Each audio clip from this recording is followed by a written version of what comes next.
Assalamualaikum warahmatullahi wabarakatuh. Shalom, salam sejahtera bagi kita semua. Om Swastiastu, Namo Buddhaya, salam kebajikan, Rahayu. Terima kasih atas kehadiran Bapak Ibu semua di tempat ini. Pada hari ini kita akan bersama-sama mengikuti kegiatan diseminasi budaya positif yang akan disampaikan oleh Ibu Septi Riantika. Namun terlebih dahulu sebelum kita memulai kegiatan ini, marilah kita berdoa. Berdoa menurut agama dan kepercayaan yang masing-masing dipersilakan.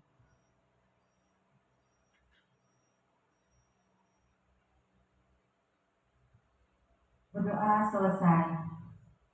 Untuk selanjutnya, sebelumnya kami akan persilakan kepada Ibu Septi Riantika untuk memaparkan tentang budaya positif. Kami persilakan.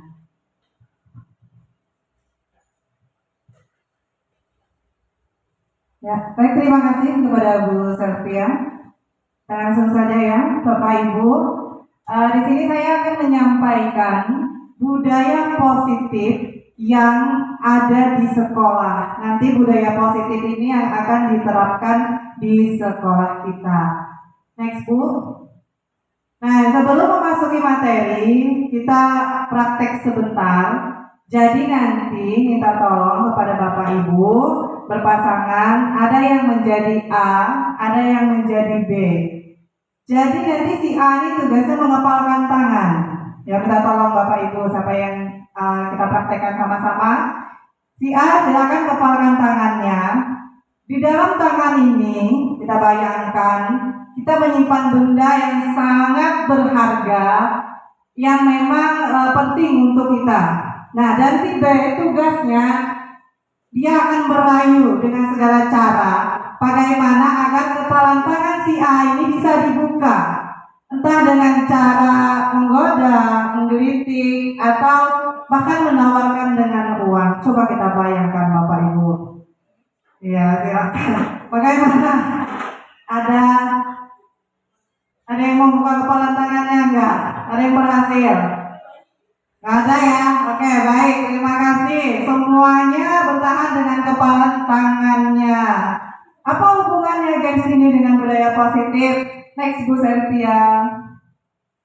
Nah, di dalam praktek tadi, si pemegang kepala tangannya ini dia sedang bertindak ini. Kalian sedang memegang kontrol diri kalian. Kemudian yang berusaha membuka kepala tangan tadi tidak berhasil kan? Berarti kekeh sekali ini yang mempunyai yang menggenggam tangannya. Kemudian jawabannya dari kegiatan tadi, siapa pemegang kontrolnya? Ya, tentu kita sendiri, kita yang mempunyai tangan. Artinya kita tidak bergantung kepada orang lain, semuanya ada pada diri kita masing-masing. Itu yang namanya kontrol. Next, Bu Selvia. Nah, kontrol tadi akan kita maknai dengan disiplin. Bagaimana penerapan disiplin dihubungkan dengan kontrol diri. Disiplin di benak Bapak Ibu semua apa ya kira-kira lintas? Apa arti disiplin ini? Ada hukuman biasanya di sana, ada keteraturan, ya kan, tata tertib di dalam disiplin. Jadi disiplin ini dihubungkan dengan hukuman, padahal sesungguhnya hal ini berbeda, Bapak Ibu. Disiplin positif tidak harus dengan memberikan hukuman. Justru itu salah satu alternatif. Dan kalau perlu tidak digunakan sama sekali. Coba kita bayangkan di sekolah, apabila ada peserta didik yang melanggar peraturan, tetapi hukuman ini tidak diberlakukan, bagaimana? Bisa jalan tidak kira-kira penegakan pendidikan disiplin di sekolah? Tidak bisa kan? Tentu tidak akan bisa. Nah, ini dia. Bagaimana kita memaknai disiplin di dalam kontrol diri. Di dalam budaya kita, makna kata disiplin dimaknai menjadi sesuatu yang dilakukan seseorang kepada orang lain untuk mendapatkan kepatuhan. Kita cenderung menghubungkan kata disiplin dengan ketidaknyamanan. Yang merasa ketidaknyamanan biasanya adalah pelakunya ya, orang yang melanggar disiplin. Nah ini nanti dihubungkan dengan peserta didik. Peserta didik kita akan merasa tidak nyaman ketika kita memberi hukuman. Itu fakta. Nah, jadi apa nanti kalau hukuman memang tidak boleh ini ya teorinya, apa yang akan kita lakukan? Next Bu. Nah, ini ada pendapat dari Bapak Pendidikan kita, Pak Ki Hajar Dewantara. Dia menyatakan ini dihubungkan dengan kemerdekaan ya, karena kita sedang melaksanakan kurikulum merdeka. Kata Bapak Hajar Dewantara bahwa di mana ada kemerdekaan, disitulah harus ada disiplin yang kuat, sungguh pun disiplin itu bersifat self disiplin, artinya disiplin dari dalam diri sendiri yang mewajibkan kita dengan sekeras-kerasnya. Tetapi itu sama saja, sebab jikalau kita tidak cakap melakukan self disiplin, wajiblah penguasa lain yang mendisiplinkan diri kita. Dan peraturan demikian itulah harus ada di dalam suasana yang merdeka. Ini dikutip dari buku yang ditulis Ki Hajar Dewantara, judulnya Pemikiran Konsep Keteladanan Sikap Merdeka, cetakan kelima tahun 2013 halaman 470. Di situ ada teori beliau. Penjelasannya seperti ini Bapak Ibu. Di situ Ki Hajar Dewantara menyatakan bahwa untuk mencapai kemerdekaan atau dalam konteks pendidikan kita saat ini ya, kita hubungkan dengan kurikulum merdeka saat ini, untuk menciptakan murid yang merdeka diutamakan adalah disiplin yang kuat. Nah, di sini ada miskonsepsinya.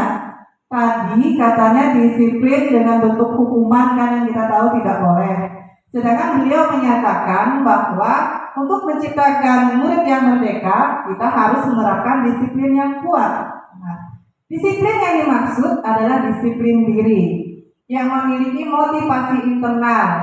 Jika tidak memiliki motivasi internal, maka kita memerlukan pihak lain mendisiplinkan kita atau ada motivasi eksternal. Artinya kita memerlukan orang lain untuk mendisiplinkan kita.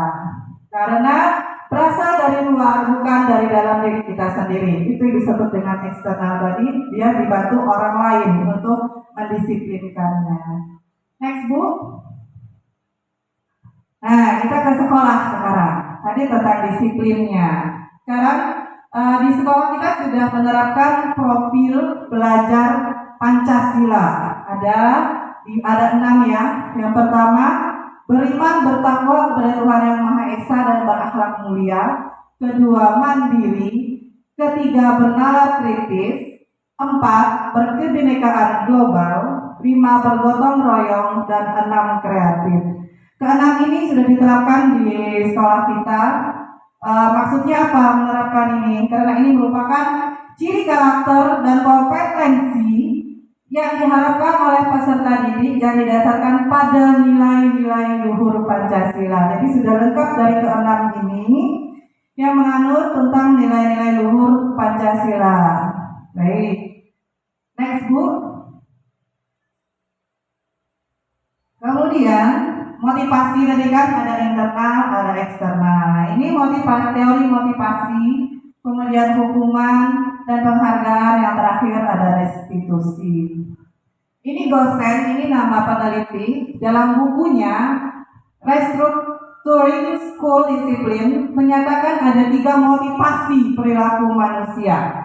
Yang pertama, ini perilaku ya, hubungannya tadi pertama, untuk menghindari ketidaknyamanan atau hukuman. Mohon maaf Bu Selvia, bisa agak kita slide-nya pernah terpotong.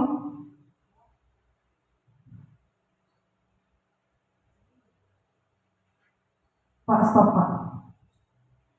Ya, kemudian untuk teori motivasi ini ada 3. Pertama, untuk menghindari ketidaknyamanan atau hukuman. Ini adalah tingkat terendah dari motivasi perilaku manusia. Ada 3 tadi ya, berarti dia yang paling bawah.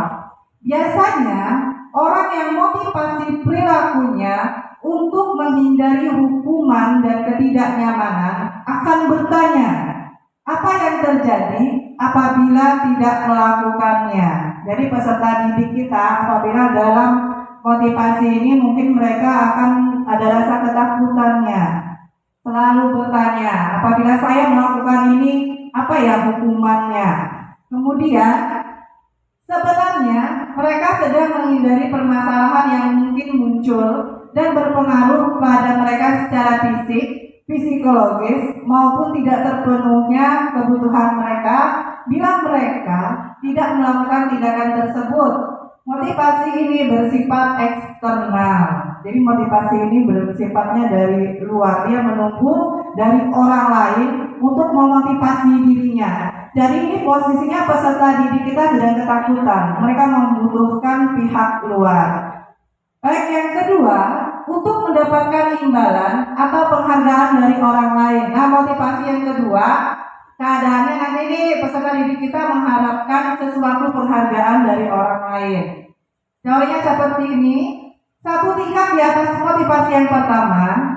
Di sini orang berperilaku untuk mendapatkan imbalan atau penghargaan dari orang lain. Orang dengan motivasi ini akan bertanya, apa yang akan saya dapatkan apabila saya melakukannya? Mereka melakukan sebuah tindakan untuk mendapat pujian dari orang lain yang menurut mereka penting dan mereka letakkan dalam dunia berkualitas mereka.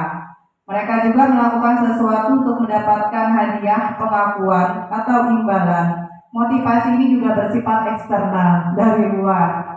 Sepertinya Bapak Ibu ya, ini memang kadang kita untuk memancing peserta didik kita memberikan ini penghargaan, kadang berupa pujian, kadang berupa benda. Nah, ini masih miskonsepsi ini, boleh tidak yang seperti ini.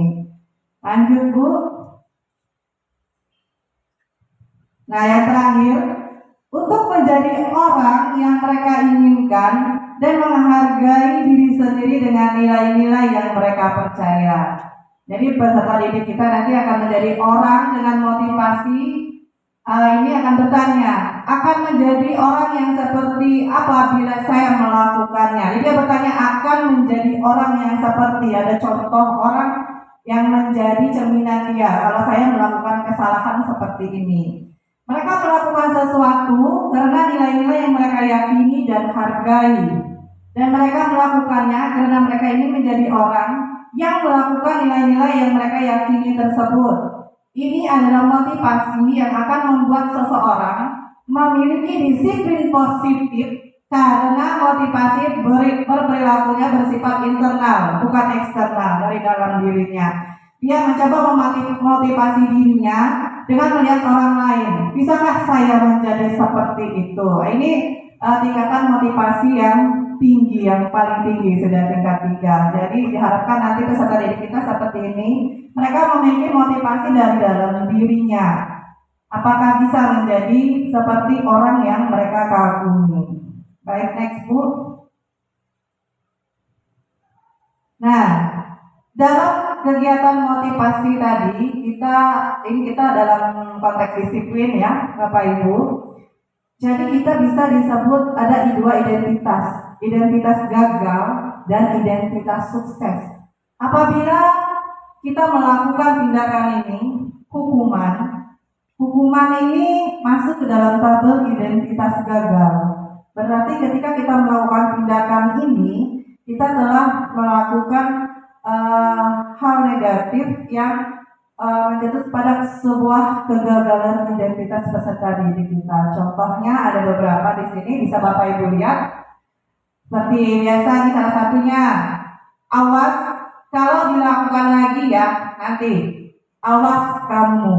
Nah, Sebenarnya yang membuat identitas ini menjadi gagal, kalau kita lihat ini pada kalimatnya saja, kita mengganti penggunaan kalimat. Jadi apabila kita ingin menjadikan peserta didik kita identitasnya sukses melalui disiplin, ada dua cara Bapak Ibu. Yang pertama, melalui disiplin yang konsekuensi dan disiplin yang restitusi. Apabila kalimat dari hukuman tadi kita rubah menjadi kalimat yang netral, lakukan apa yang saya katakan, itu sudah bersifat netral. Jadi ketika peserta didik kita melakukan suatu kesalahan, kita upayakan menggunakan kalimat ini. Lakukan apa yang saya lakukan, yang saya katakan. Apalagi apabila ingin lagi naik ke dalam restitusi, jadi kalimatnya ini.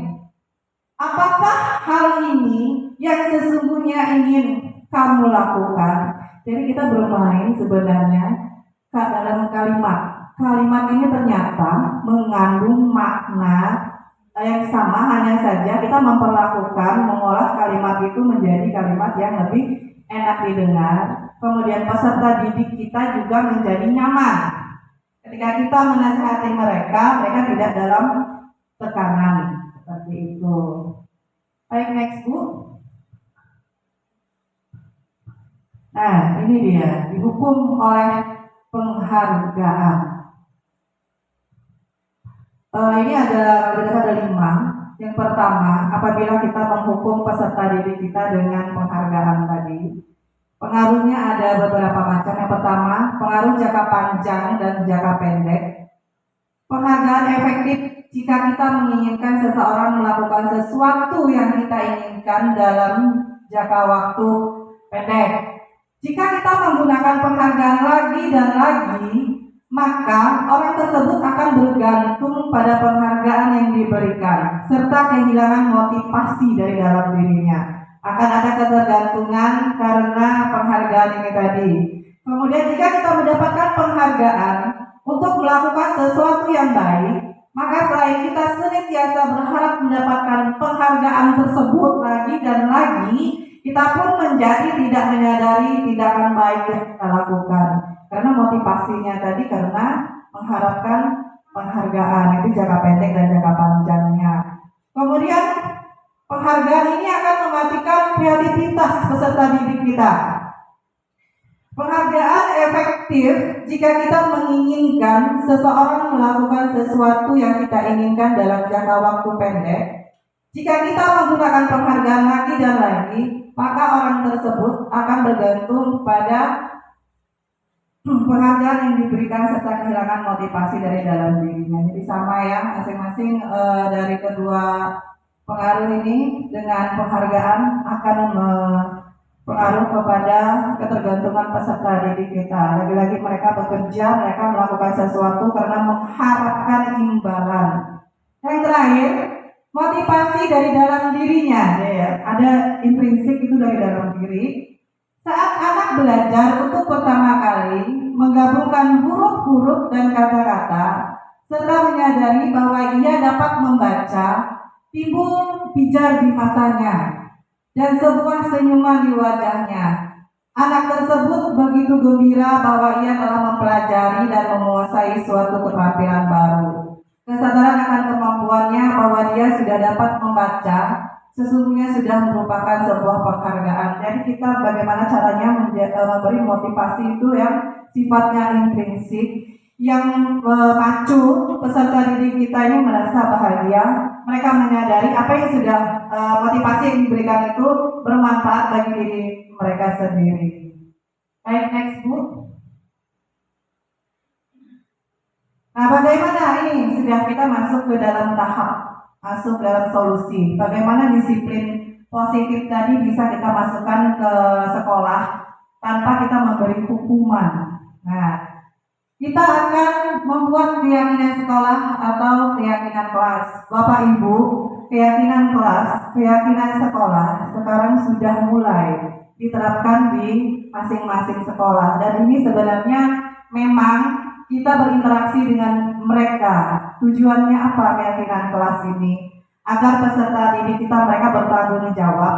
Karena yang membuat aturan mereka sendiri dan apabila mereka agar mereka tahu apa konsekuensi dari hal tersebut. Nah, keyakinan sekolah atau kelas ini bentuknya dia bisa berupa pernyataan-pernyataan universal sifatnya luas. Kemudian pernyataan keyakinan kelas senantiasa dibuat dalam bentuk positif. Di sini positif kita bermain di kalimat nanti. Misalnya kan jangan membuang sampah sembarangan. Kalau kita buat dalam bentuk positif berarti buanglah sampah pada tempatnya. Artinya sama. Kemudian keyakinan kelas hendaknya tidak terlalu banyak sehingga mudah diingat dan dipahami oleh semua warga kelas. Nanti biasanya diminta masing-masing siswa ini. Nanti kadang dari 20 siswa, kadang bisa 5 yang sama. Nah, kita bisa ambil 5 itu yang berbeda dari mereka. Itu yang akan menjadi kesepakatan kelasnya. Kemudian keyakinan kelas sebaiknya sesuatu yang dapat diterapkan di lingkungan tersebut. Kita sesuaikan dengan lingkungan kita, dengan lingkungan kelasnya, lingkungan sekolah. Kemarin kan kita sudah bersama-sama GSS ya Bapak Ibu, kita sudah membuat keyakinan kelas. Ada 5 atau 6 keyakinan kelas. Nah, itu salah satu contoh keyakinan yang ada di sekolah. Selanjutnya, semua warga kelas hendaknya ikut berkontribusi dalam pembuatan keyakinan kelas lewat kegiatan curah pendapat. Jadi ini betapa pentingnya peserta didik kita mencurahkan pendapatnya, kita berdiskusi maunya seperti apa, jika begini apa akibatnya, sanggup kalian lakukan. Kalau dia sanggup, oke, kita ketuk palu, tulis. Terakhir, bersedia meninjau kembali keyakinan kelas dari waktu ke waktu Bapak Ibu. Ini tugas kita. Wali kelas yang utama selalu dipantau apakah keyakinan kelas sudah dilaksanakan dengan maksimal. Apabila berkali-kali keyakinan kelas dilanggar, kita perlu memperbaikinya. Kita cari kembali solusi konsekuensi yang tepat. Baik, selanjutnya ini contohnya Bapak Ibu, ini keyakinan kelas 9C SMP ya. Kalimat-kalimat yang mereka gunakan seperti ini: bekerja sama menjadi kebersihan kelas, saling peduli, menghargai dan membantu sama lain, tepat waktu dan aktif di kelas, mengerjakan tugas tepat waktu. Ini kan simpel sekali, hanya ada 5. Cuman kan mereka yang membuat ini, mereka yang akan bertanggung jawab menjalankan ini. Next, Bu Selvi. Nah, sebentar saya akan memutarkan video, Ibu ya. Kemarin kami sudah mempraktekkan bagaimana membuat keyakinan kelas. Silakan tulis keyakinan kelas ya, keyakinan kelas. Kemudian kesepakatan kelas yang dikenali dulu, diperbesar ini. Nah, oke, kita dulu boleh. Berapa? Iya, kepada dulu lah. Oke. Baik Bapak Ibu, ini salah satu praktek saya di kelas 10 kemarin. Kami melakukan keyakinan kelas dan kesepakatan kelas secara bersama-sama. Baik Bu Selvia, silakan diputar Bu. Silakan tulis keyakinan kelas ya, keyakinan kelas. Kemudian kesepakatan kelas yang sudah didiskusikan tadi, silakan ditulis.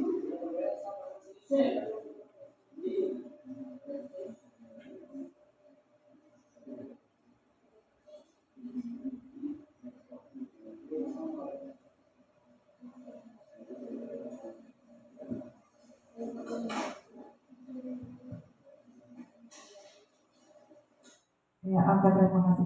Nah, dari kesepakatan yang mereka tulis kemarin, jadi pocketnya ini kita tempel di satu karton. Nah, kita bagi 2. Ada keyakinan kelas, ada kesepakatan kelas. Jadi di keyakinan kelas mereka kemarin, mereka ada menulis bertanggung jawab, bergotong royong, toleransi, dan saling menghormati. Ada 4 ini yang kami temukan keyakinan kelasnya. Kemudian kesepakatan kelasnya ada beberapa, antara lain ketika sudah mulai belajar tidak boleh bermain HP. Kedua, ketika ada tugas kerjakan tepat waktu. yang ketiga selalu berpakaian rapi. Itu antara lainnya, ada banyak kemarin. Jadi itu kesepakatan kelas atau keyakinan kelas yang akan selalu ada di kelas mereka. Ketika mereka melanggar itu kita ingatkan. Bagaimana kemarin kesepakatan kelas ini? Bagaimana kalau kamu tidak menghormati? Bagaimana kalau kamu tidak bergotong royong? Jadi seperti itu. Next Bu Selvia.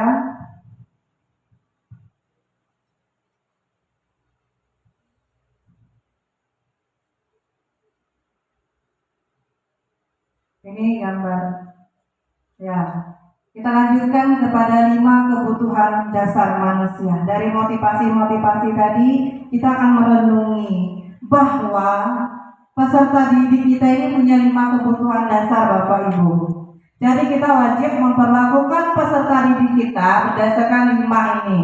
Bagaimana kita menentukannya? Yang pertama, kasih sayang dan rasa diterima. Kita bisa menentukan itu dari perilaku mereka. Kita bisa melihat apabila kita sedang mengajar, peserta kita tidak fokus terhadap pelajaran, kita bisa mencermati apakah anak ini sebenarnya masalahnya di rumah atau di luar rumah. Kita cari. Bisa jadi dia sebenarnya kasih sayang dan rasa diterima itu tidak ada. Ya, sudah di rumah kemudian di sekolah. Mungkin kita sebagai bapak ibu guru kadang ya, ketika kita mengajar di depan ya memang kita maunya mereka memperhatikan. Ketika kita membuat soal mereka wajib mengerjakan. Ternyata anak didik kita ini 5 kebutuhan dasar mereka ini yang memang harus dipenuhi. Yang pertama kasih sayang dan rasa diterima, kebebasan, kemudian kesenangan, penguasaan, kemudian bagaimana cara mereka bertahan hidup. Lanjut usaha.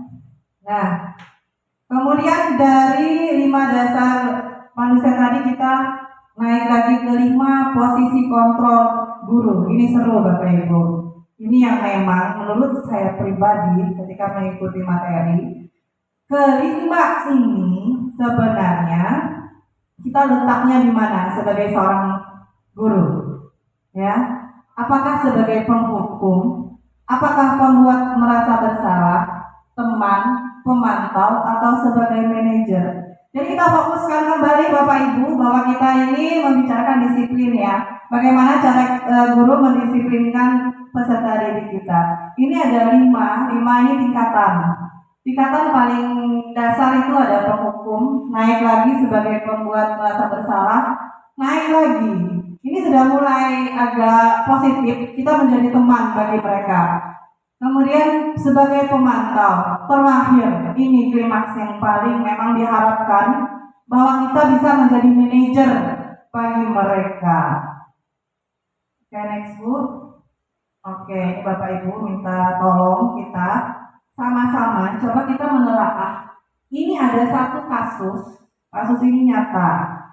Kemudian kita bersama-sama meletakkan diri kita posisinya sebagai apa. Sekarang saya bagikan.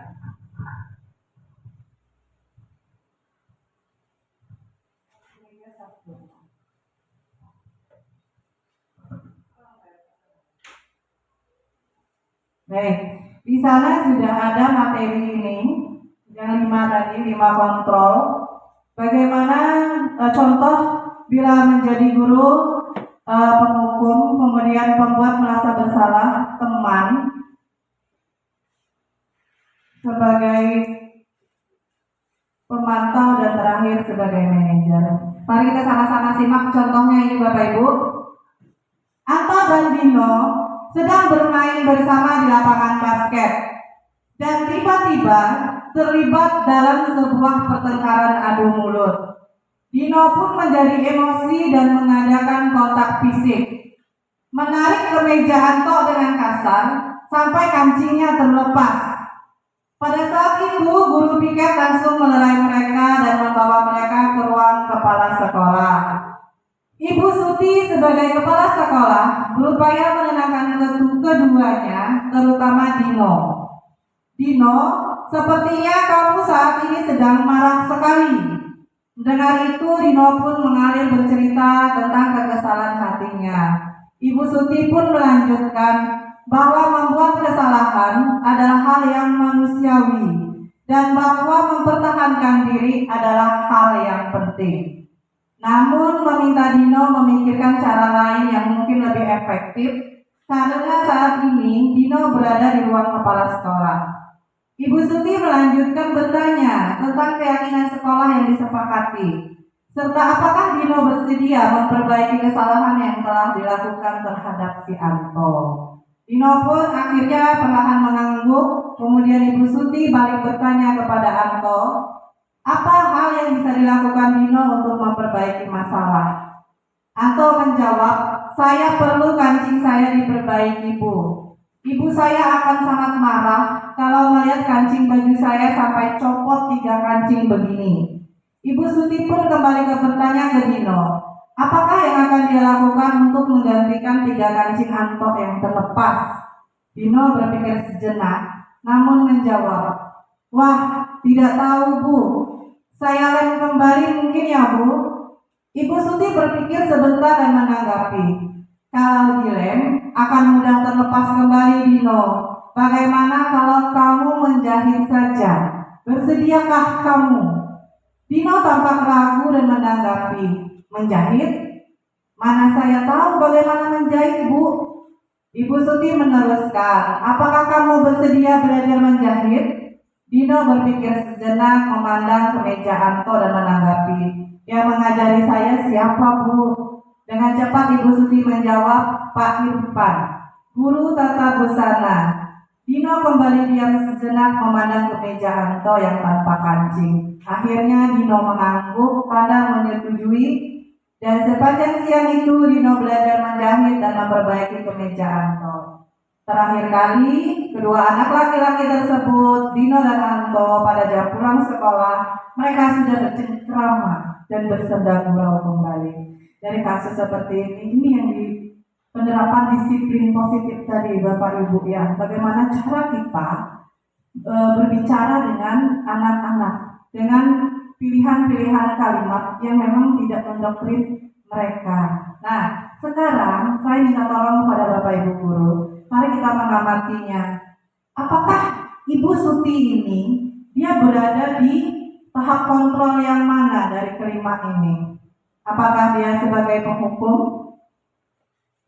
Adakah kalimat hukuman di sini? Tadi kan kalau hukuman awas, kata-katanya negatif. Tidak ada ya? Nah, apakah dia sebagai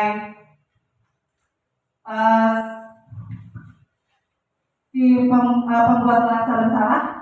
Jadi kalau membuat merasa bersalah ini, Bapak Ibu guru akan berbicara secara pelan pada peserta didik, namun kalimatnya seperti ini. Di kertas ini sudah ada contohnya, Bapak Ibu. Adi, kamu ini bagaimana ya? Kamu sudah berjanji dengan ibu tidak akan terlambat lagi.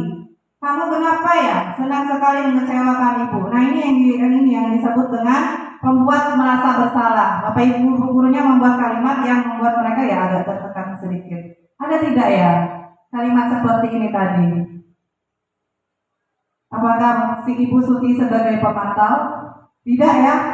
Tidak ada kalimat yang membuat si Dino ini dia merasa bersalah sekali. Kemudian teman, apakah Ibu Suti sudah bertindak sebagai teman di sini? Kalau teman di sini, contoh kalimatnya, Adi, ayolah, bagaimana sih kamu? Kemarin kamu sudah janji ke Bapak, bukan? Kenapa terlambat lagi? Sambil tertawa ringan. Ya sudah, tidak apa-apa, duduk dulu sana. Nanti Pak Guru bantu kamu ini. Ada tidak Bapak Ibu? Masih tidak ada kan? Oke, kita lanjut. Apakah dia sebagai pemantau? Jadi kalau pemantau itu contohnya, Adi, tahukah kamu jam berapa kita memulai? Kemudian, kamu terlambat 15 menit. Apakah kamu sudah mengerti konsekuensi yang harus dilakukan bila terlambat? Adakah kalimat itu dia mempertanyakan konsekuensinya? Bagaimana Bapak Ibu? Ya, tidak ada ya. Berarti dia memang berada di posisi manajer. Jadi Ibu Kepala Sekolah, Ibu Suti ini sudah melakukan yang namanya segitiga restitusi. Ada 3 tahapannya. Jadi dari mulai dia menanyakan apa kesalahannya, kemudian membesarkan hatinya, bahwa wajar kesalahan yang dia perbuat karena manusia memang tidak ada luput dari kesalahan. Yang terakhir, menanyakan keyakinan dan solusinya. Next Bu Selvia. Nah, ini tadi yang saya ajak Bapak Ibu untuk mencari apa kontrol yang dilakukan oleh Ibu Suti. Next Bu. Nah, ini tadi kan dia sebagai posisi manajerial. Dari awalnya dia menggunakan kalimat ini. Dino, sepertinya kamu saat ini sedang marah sekali. Mulai menenangkan perasaan si Dino. Dino pun mengalir bercerita tentang kekesalan hatinya. Ibu Suti pun melanjutkan bahwa membuat kesalahan adalah hal yang manusiawi. Dan bahwa mempertahankan diri adalah hal yang penting. Namun meminta Dino memikirkan cara lain yang mungkin lebih efektif karena saat ini Dino berada di ruang kepala sekolah. Lanjut Bu. Nah, ini yang poin pentingnya Bapak Ibu dari kasus tadi. Bagaimana kita sebagai guru mampu menguatkan peserta didik kita. Tadi ada 2 orang, ada Dino dan Anto. Jadi ada 4 poin trik dari Ibu Suti. Dia menguatkan Dino dengan 4 cara ini. Dia memberi ruang untuk Dino mengungkapkan perasaannya. Yang kedua, dia menekankan bahwa kesalahan itu manusiawi dan mengajarkan Dino memperbaiki kesalahan. Yang ketiga, dia ada solusinya, meminta Anto untuk menjahit baju milik Dino. Terakhir, Ibu Suti meminta Pak Irfan sebagai guru tata busana untuk membantu Dino belajar menjahit. Selanjutnya Bu, ini Anto tadi dia yang merusak kemeja si Dino. Dia dikuatkan dengan ini, bahwa Ibu Suti mengakui hak Anto untuk mendapatkan kemejanya diperbaiki. Ibu Suti membantu memulihkan hubungan antara Dino dan Anto dengan memfasilitasi proses perbaikan yang juga melibatkan kerjasama dan komunikasi antar keduanya. Baik, lanjut Bu. Nah, ini tadi nilai-nilai kebajikan. Kalau Bapak Ibu ingin mempraktekkan keyakinan kelas tadi, ini ada beberapa contoh kebajikan kelas yang ada. Apabila kita meminta tanggung jawab, contohnya seperti Dino tadi, kemudian bagaimana cara mengendalikan emosi, bagaimana menumbuhkan kemauannya untuk belajar, kepedulian, kemudian solusi akhir ada perdamaian di antara peserta didik. Lanjut Bu. Nah, ini goalnya untuk budaya positif ini yang diinginkan Bapak Ibu agar kita bisa mampu menerapkan restitusi di dalam dunia pendidikan, karena restitusi ini cocok sesuai dengan perkembangan zaman kita sekarang. Restitusi ini bukan menebus kesalahan, namun untuk belajar dari kesalahan. Jadi bukan untuk menebus kesalahan, tapi belajar dari kesalahan. Kemudian terkadang muncul perasaan ingin balas dendam bila orang yang berbuat salah sebetulnya merasa tidak rela harus melakukan sesuatu untuk menebus kesalahannya. Kalau tindakan untuk menebus kesalahan dipahami sebagai hukuman, jadi kita memberi konsekuensi tadi disebut hukuman, maka mungkin mereka berpikir untuk membuat situasi menjadi impas. Ini keadaan yang sekarang terjadi ya Bapak Ibu, sebelum kita mengetahui restitusi. Nah, setelah restitusi bisa kita laksanakan. Next Bu. Nah, restitusi nanti akan memperbaiki hubungan dan memperkuatnya. Restitusi akan membantu murid-murid dalam melakukan hal yang mereka inginkan, menjadi orang seperti apa dan bagaimana ingin diperlakukan. Jadi Bapak Ibu ya, kita garis bawahi bahwa restitusi adalah proses refleksi dan pemulihan. Jadi kita sebagai seorang guru wajib merefleksi diri kita, kemudian dari refleksi itu akan ada pemulihan. Restitusi adalah tawaran, bukan paksaan. Seperti kasusnya Ibu Suti tadi, dia memberi tawaran, bukan memaksa. Nah, kemudian restitusi yang dipaksa bukanlah restitusi yang sebenarnya, tapi konsekuensi. Jadi sekarang Bapak Ibu, yang saya tahu kita tidak bisa menggunakan kata hukuman lagi. Katanya kita menggunakan kata konsekuensi. Apabila kita melanggar akan ada konsekuensinya. Bila guru memaksa restitusi, maka murid akan bertanya, apa yang akan terjadi kalau saya tidak melakukannya? Tapi karena mereka ingin menghindari ketidaknyamanan atau menghindari kehilangan kebebasan atau diasingkan dalam kelompoknya. Lanjutnya Bu. Ini dia tadi Bapak Ibu, saya katakan ada segitiga restitusi. Nah, segitiga restitusi ini karena dia sudah segitiga jadi bentuknya seperti ini. Paling dasar yang kita lakukan adalah menstabilitas identitasnya, identitas peserta didik ya, dalam melakukan kesalahan tadi.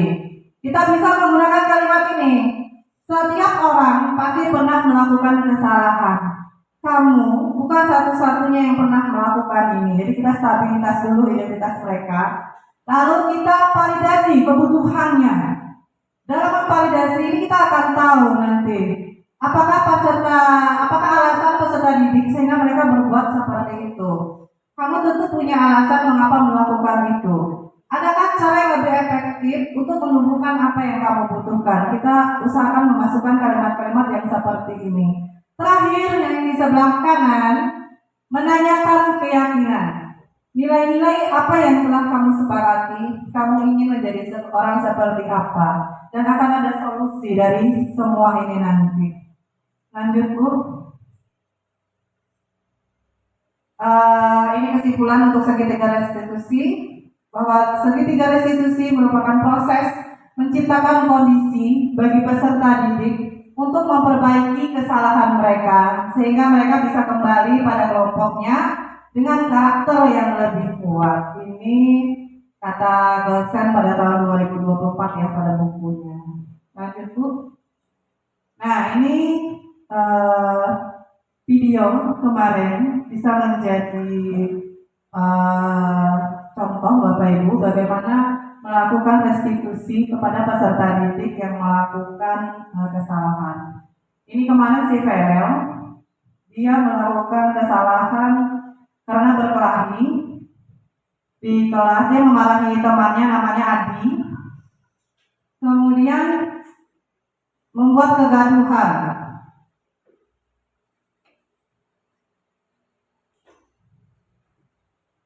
Baik, kita sama-sama saksikan.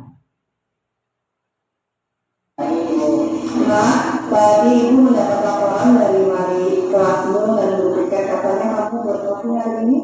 Iya, Bu, harusnya saya kesal sekali. Kenapa kamu kesal? Habis kalau menjadi kuda saya, Bu.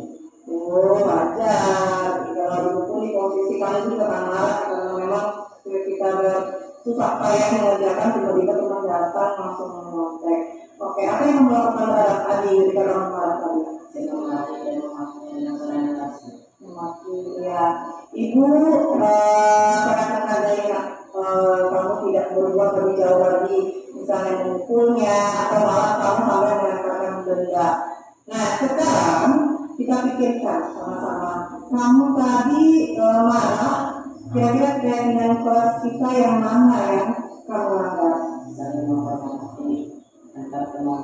Menurut kamu menghormati itu penting tidak? Penting. Baik, kalau itu penting, keyakinan apa yang akan kamu lakukan ketika kamu nanti marah kembali? Bersabar. Kamu bersedia untuk memperbaiki masalah ini? Bersedia. Apa yang akan kamu lakukan dalam memperbaiki masalah ini? Saya harus lebih bersabar dan kalau ada teman yang ingin mencontek, saya akan mengalihkan ke ibu atau keluar kelas. Oke, tetap sekali nah jawabanmu sangat bijak. Baik, sekarang silakan Vera bisa kembali ke dalam kelas ya. Terima kasih. Baik, itu kasus. Nah ini testimoninya.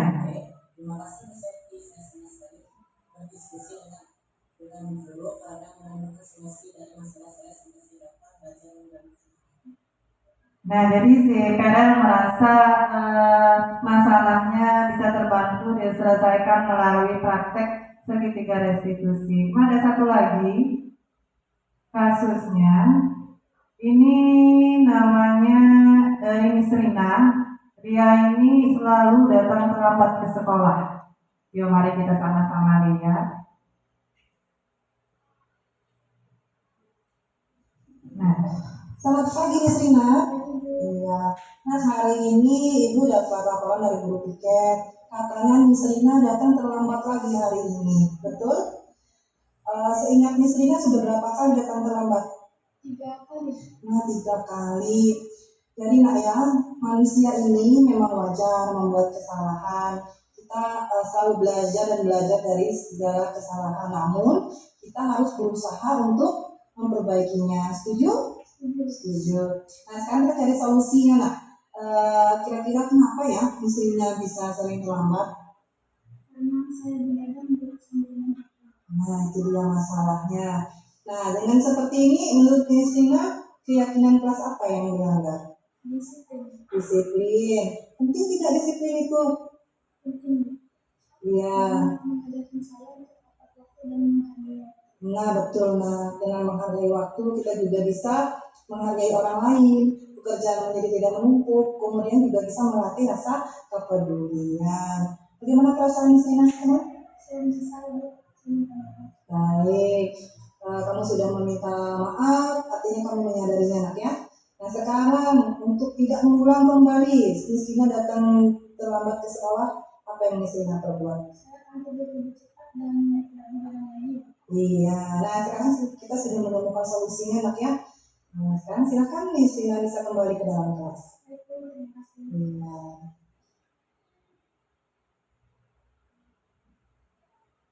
Saya Sina, kelas 11 MIPA.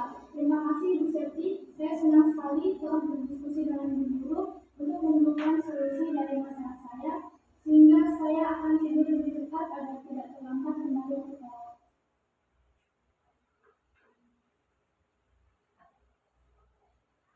Nah itu tadi dua video yang memang saya praktekkan. Semoga kedua video ini nanti bisa membantu menjadi inspirasi bagi Bapak Ibu guru dalam membantu menyelesaikan permasalahan peserta didik.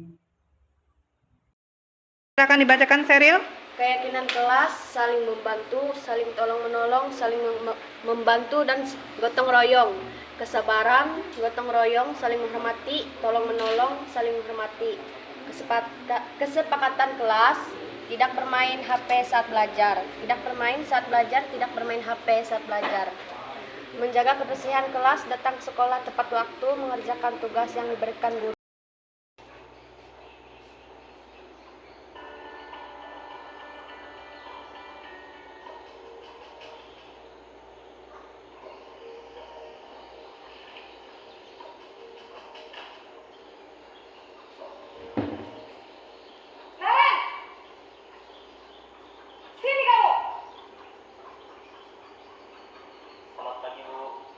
Selalu terlambat. Kamu deh,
Selamat pagi, Bu. Naren, kamu kenapa terlambat lagi, nak? Ya Tuhan, Naren, kamu senang ya bikin ibu susah ya? Kalau kamu terlambat lagi, nanti ibu yang ditegur bapak kepala sekolah, nak. Disangka ibu tidak bisa membina kamu. Duh, gimana ini? Maaf, Bu. Duh, Gusti Naren, kamu suka ya kalau ibu ditegur bapak kepala sekolah? Terus, sekarang ibu harus tulis apa ini di buku absen? Ini kamu sudah sering terlambat loh. Ibu harus apa coba? Maaf, Bu. Maaf sekali. Ya sudah, lain kali jangan bikin ibu susah lagi ya nak ya. Ibu tidak akan kuat lagi kalau kamu begini terus. Bisa jantungan kalau ibu tegur bapak kepala sekolah. Sana cepat ke kelas. Maaf ya, Bu. Maaf sekali. Posisi pembuat rasa bersalah berbicara dengan nada tenang.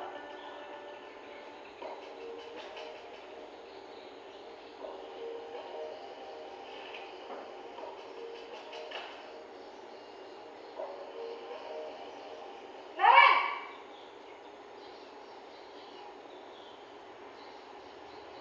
Selamat pagi, Bu. Wah, sudah jam berapa ini nak? Terlambat lagi ya sayang. Iya, Bu. Habis ibu saya lupa bangunkan saya, Bu.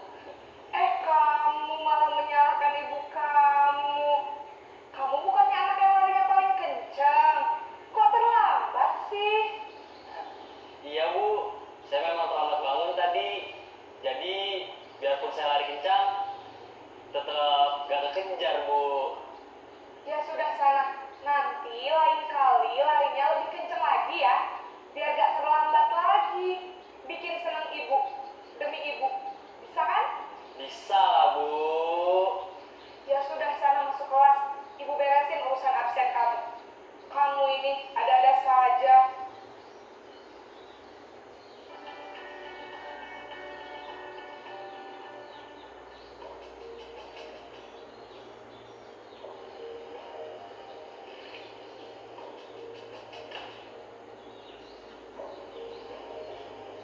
Naren!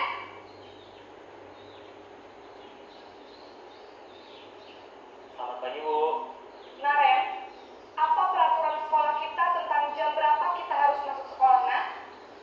Kita harus di sekolah jam 7, Bu. Iya betul, sekarang sudah jam 7.20. Naren sudah tahu konsekuensinya jika terlambat hadir. Paham, Bu. Saya harus tinggal kelas pas jam istirahat selama 20 menit. Iya benar, konsekuensinya demikian. Jadi nanti jam 9.30 pas istirahat, kamu harus tinggal di kelas, kerjakan tugas tambahan untuk ketertinggalan kamu, ya? Baik, Bu.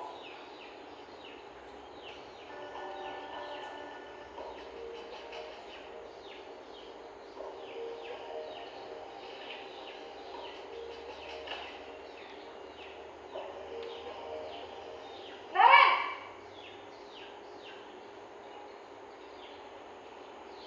Selamat pagi, Bu. Selamat pagi, Naren. Maaf, Bu. Saya terlambat.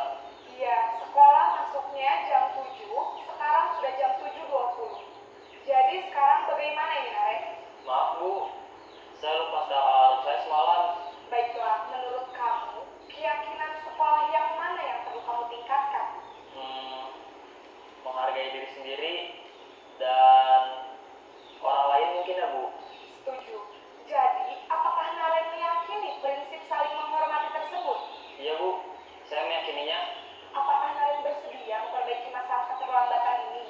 Bersedia, Bu. Bagaimana kamu akan perbaiki masalah keterlambatan ini? Saya akan coba untuk tidak lupa menyetel alarm saya, Bu. Baik, kalau Naren lupa menyetel alarm di rumah, ada orang yang kira-kira bisa bantu mengingatkan tidak? Ada, Bu. Kakak saya, Kak Emma. Ada lagi selain Kak Emma? Selain Kak Emma, ada ibu saya. Baik, jadi yang mengingatkan Naren adalah Kak Emma dan ibu kamu ya?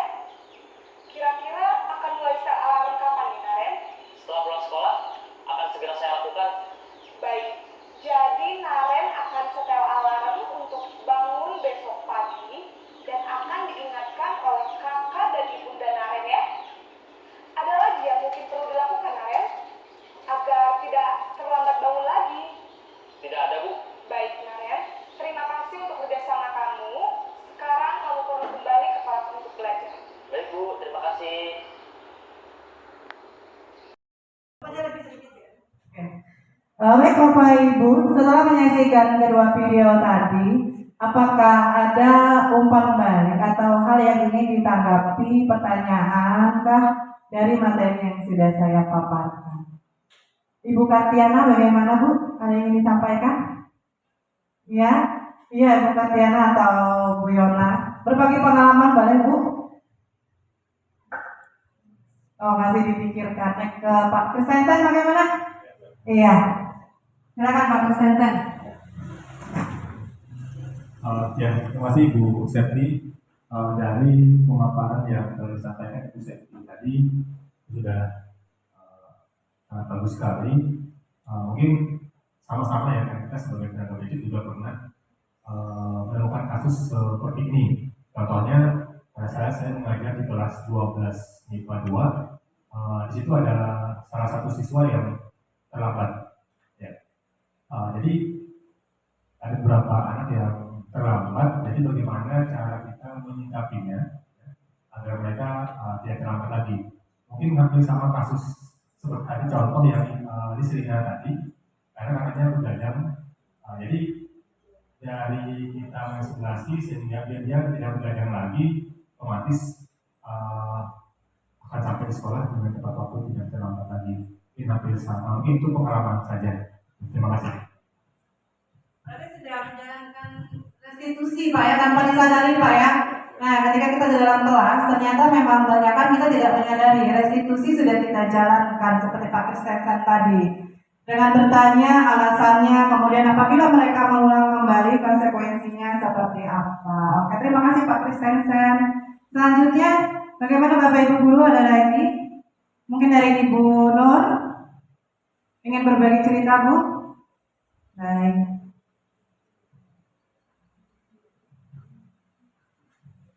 Terima kasih atas waktunya. Ini saya sebagai guru kan di sini, jadi saya mengetahui bahwa kita itu bukan cuma hanya sekedar pendidik, tapi kita juga di sini bisa menjadi teman untuk siswa kita, kemudian bisa menjadi pemukul, kemudian bisa menjadi pembuat masalah untuk siswa kita. Jadi ada 5 tadi ini ya Bu ya, mengenai posisi kontrol seorang guru. Nah dari di sini kita itu ternyata bukan hanya mendidik siswa untuk pintar aja gitu. Jadi ada istilahnya kita bisa berkolaborasi dengan siswa begitu. Terima kasih Bu atas informasinya, atas ilmunya. Semoga kita bisa menjadi guru yang bisa bersama dengan siswa untuk meraih meraih kesuksesan bersama gitu. Terima kasih Bu. Ada yang ada lagi? Cukup baik. Ya, terima kasih kepada Ibu Nur, umpan baliknya luar biasa sekali. Karena ternyata ketika menjadi seorang guru, seorang pendidik yang luar biasa, banyak hal yang perlu kita belajar kembali, banyak ilmu-ilmu baru. Nah seperti ini memang Bapak Ibu Guru mengikuti kegiatan guru penggerak ini, kita dilatih kembali, direfresh kembali ilmu-ilmu kita, bagaimana cara kita mengatasi peserta didik. Ini saya sedikit ya menyampaikan tentang guru penggerak ini. Jadi dalam kegiatan guru penggerak ini kita dimulai bagaimana cara kita berlogika, kita berkolaborasi dengan teman-teman, bagaimana caranya menjadikan suatu masalah menjadi solusi secara bersama-sama. Kemudian dalam kegiatan ini juga, materi-materi yang diajarkan ini juga Bapak Ibu, guru penggerak itu luar biasa manfaat ilmunya. Kita memang dilatih kembali, seperti yang saya bilang tadi, kita direfresh kembali, kita disesuaikan ilmu-ilmunya dengan zaman sekarang. Karena kata Ki Hajar Dewantara bahwa peserta didik ini mereka hidup berdasar kodratnya. Ada kodrat alam dan ada kodrat zaman namanya. Ini juga saya baru mendengar ketika di guru penggerak bahwa kodratnya peserta didik ini ada 2, ada kodrat zaman dan kodrat alam. Kalau dia kodrat alam, kita menuntun mereka berdasarkan dengan keadaan lingkungan sekitarnya, situasinya. Ya, kalau dengan zamannya, nah ini yang menarik. Karena zaman ini kan dia selalu berganti. Jadi kita dituntut untuk menuntun mereka sesuai dengan zamannya. Ini kan teknologi semakin maju.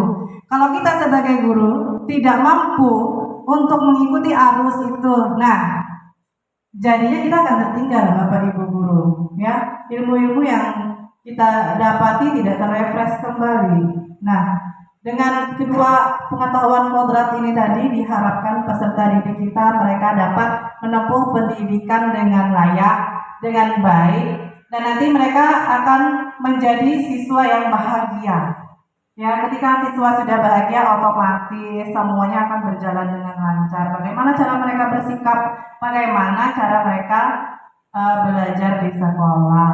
Jadi seperti itu ya Bu Nur ya. Terima kasih untuk umpan baliknya. Baik, ada lagi yang ingin disampaikan Bapak Ibu guru? Oke, berarti cukup sekian ya untuk materinya. Saya akan menyimpulkan sedikit materi kita hari ini. Tadi judulnya budaya positif. Yang kita tahu namanya kalau budaya itu kan yang berhubungan dengan adat istiadat, ternyata positif pun ada budayanya. Jadi ada beberapa budaya tadi.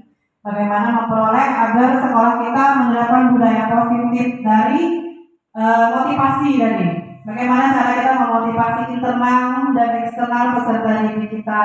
Kemudian kita memahami 5 dasar kebutuhan manusia. Manusia ini kan peserta didik kita, bagaimana cara kita memperilaku mereka, bagaimana cara kita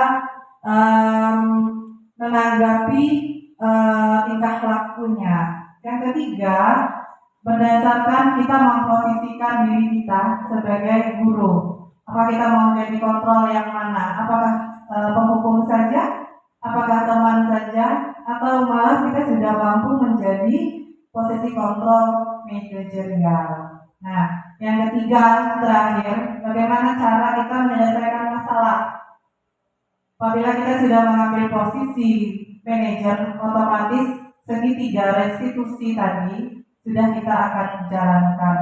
Kita akan stabilitas identitas mereka dulu. Kita bertanya bagaimana, kenapa mereka melakukan hal tersebut.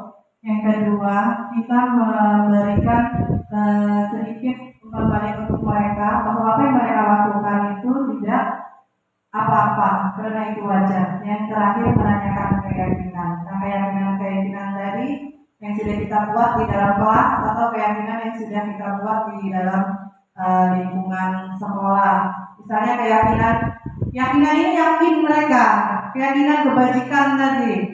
Yakin kalau bertanggung jawab itu bagaimana perlakuannya, apa tingkah laku apabila mereka ingin bertanggung jawab. Apabila menghormati, tadi seperti kasus di Perel, dia melanggar keyakinan menghormati, otomatis dia akan memperbaiki konsekuensinya, akan bersabar.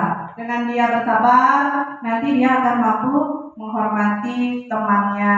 Dengan bersabar dia melatih diri agar tidak menyakiti temannya. Kemudian kalau Nisrina tadi, keyakinan yang dia dapatkan atau melanggar disiplin tadi. Nah, kalau dia melanggar disiplin, tentu saja kasusnya seperti ini tadi. Dia akan akhirnya sekolahnya terbengkalai, dia akan sering terlambat ke sekolah. Demikian Bapak Ibu yang dapat saya sampaikan. Semoga materi hari ini bisa bermanfaat bagi kita semua. Semoga kita bisa menjadi Bapak Ibu guru yang amanah, yang mampu menuntun peserta didik kita mencapai kebahagiaan. Akhir kata saya ucapkan terima kasih dan saya kembalikan kepada moderator Ibu Selvia.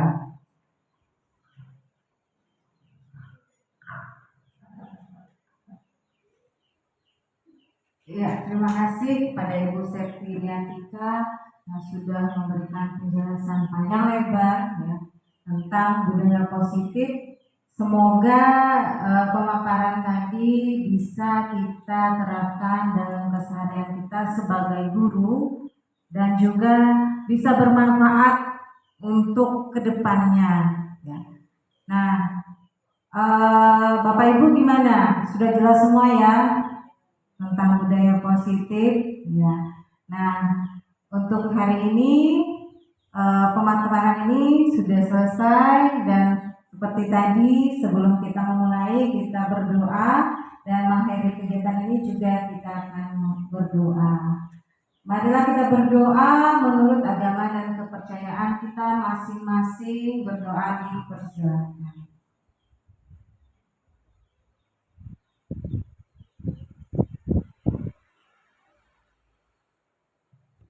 Berdoa selesai. Terima kasih Bapak Ibu yang sudah hadir di tempat ini. Kami ucapkan selamat siang. Saya Nurita, saya ada guru sosiologi. Setelah saya mengikuti desiminasi, saya menjadi tahu bagaimana cara mendisiplinkan siswa, yaitu dengan bersikap melalui 5 kontrol teori guru tadi dan segitiga restitusi.